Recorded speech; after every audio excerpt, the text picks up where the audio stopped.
This is home. Twin States News starts right now. Summer break has come to an end, and some students are returning to school this week. The Mississippi Children's Museum is hosting a back-to-school bash to celebrate the students returning to the classroom. Twin States News' Donisha Branham spoke with the museum's Director of Education to learn more about the event. As summer comes to an end and students begin trading in goggles for backpacks, the Mississippi Children's Museum is preparing for their second annual back-to-school bash for students and parents. It's a time that we celebrate students and teachers returning to school. We invite families to wear their team shirt, their school colors, and join us. We will have folks from our community, such as dental folks and nutritionists, who will be helping us as we get back to school. Huff says that the theme for this year's back-to-school bash is a pep rally, which is a way to get children excited about returning to school. And we have opportunities for children to learn about the science of bubbles throughout the day. We've invited cheerleader squads and bands to come and help us. It's a pep rally theme, so we're getting excited about going back to school. Many different games, giveaways, and educational activities will be available, as well as food trucks. Huff says with literacy being the main foundation for the museum, it was important for them to continue a back-to-school bash this year. We are an informal educational opportunity for our community, and we are so supportive of education, and we just want to get folks excited. We have the Miss Meridian Lauderdale County Junior Auxiliary Group who'll be here giving away books. Literacy is one of our foundations. STEAM is so important, and we are supporting our community with all of those opportunities here on Saturday. The back-to-school bash will be taking place at the Children's Museum this Saturday, August the 6th from 9 a.m. to 5 p.m., and they're inviting everyone from the community to come out and celebrate. Donisha Branham, Twin States News, Meridian.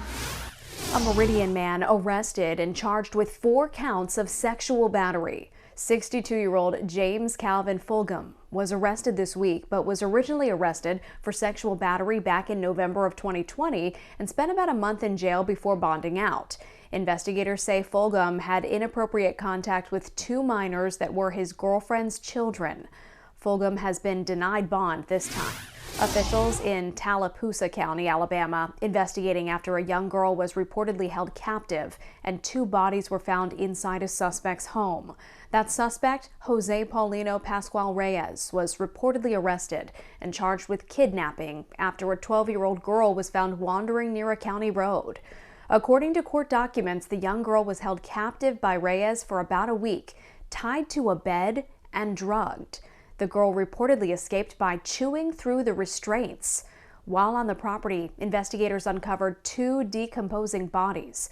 One of the bodies is said to be that of an unidentified 14-year-old boy. The other belongs to a woman identified as Sandra Vasquez Ceja. The suspect's charges have been updated now to include capital murder and 2 counts of abusing a corpse. A Russian court ruled today that U.S. basketball star Brittney Griner was guilty of drug possession and smuggling and sentenced her to 9 years in prison. In its ruling, the court said that Griner committed the crime deliberately, despite that the defendant said that it was an honest mistake. In her final statement, Griner apologized to her family and her team and said she had no intent to break Russian law by bringing vape cartridges containing cannabis oil with her when she flew to Moscow in February. Cannabis is illegal in Russia for both medicinal and recreational purposes. Griner pleaded guilty but denied intending to break Russian laws. Even when parents insist you attend college, sometimes you just know it isn't for you because you need something different. That was the case for Jamie Ainsworth. And as we see in tonight's Skilled to Work, it's worked out beautifully for her.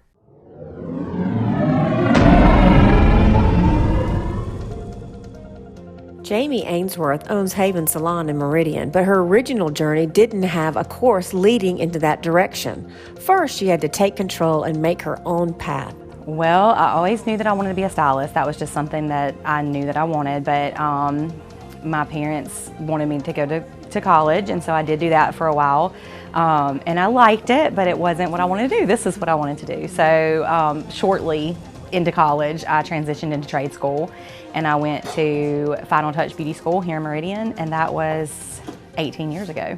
Even as she has opened her own salon, Jamie knew she wanted to use her platform as an owner to invest in her stylist, and that is just what she has done. Cosmetology is one of those things you either have or you don't, and that's your basis, but then you have to go to school and build on that, and then you have to come and work in the salon and build on that. And that's always been my goal when I opened Haven, was that I wanted to pour into my stylists so that my stylists could pour into their clients. And I just felt like if I could help them grow and hone in on what their best things are, and I can help them grow in that, then that's going to translate into them being really good with their clients. And then we can just go on down the line from there. We can keep teaching and learning and growing. Master stylist Jordan Mathis has a similar story to Jamie's, except he actually received a 4-year broadcasting degree. He couldn't find a job in that field, so he decided to go with something he was passionate about: cosmetology. I was working, odds and end jobs here, worked for a bank, worked, for a business that my grandmother owned, and nothing was really sticking. And so I decided it was time to go to cosmetology school and make it something real. Decided to get a trade, decided that I could get a license and a specialization and a certification and immediately start working. And so that's what happened. I went to school for about a year. When I finished, I took, passed boards, had my license, and that was it. I immediately started working right after that, so it was great. Skilled labor is all about doing a job, comfortably supporting your family, and really enjoying it.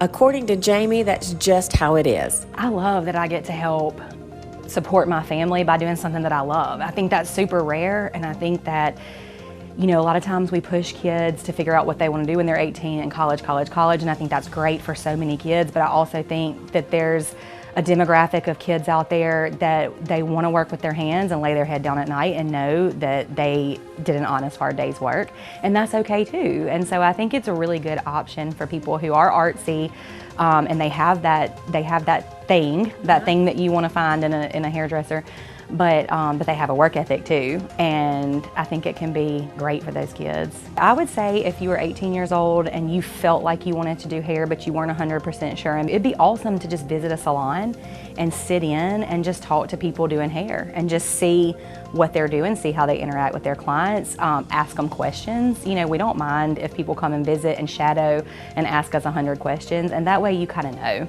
like, without having to jump feet first into it. Is this something I'd be interested in? And that's one thing that we really want to do at Haven, is be open to the new generation and help them learn and grow.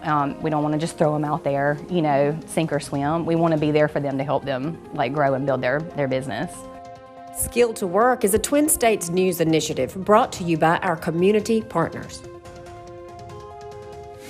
Equifax issued the wrong credit scores on millions of potential borrowers in the U.S. The credit reporting agency says about 12% of credit scores released from mid-March into early April may have been wrong.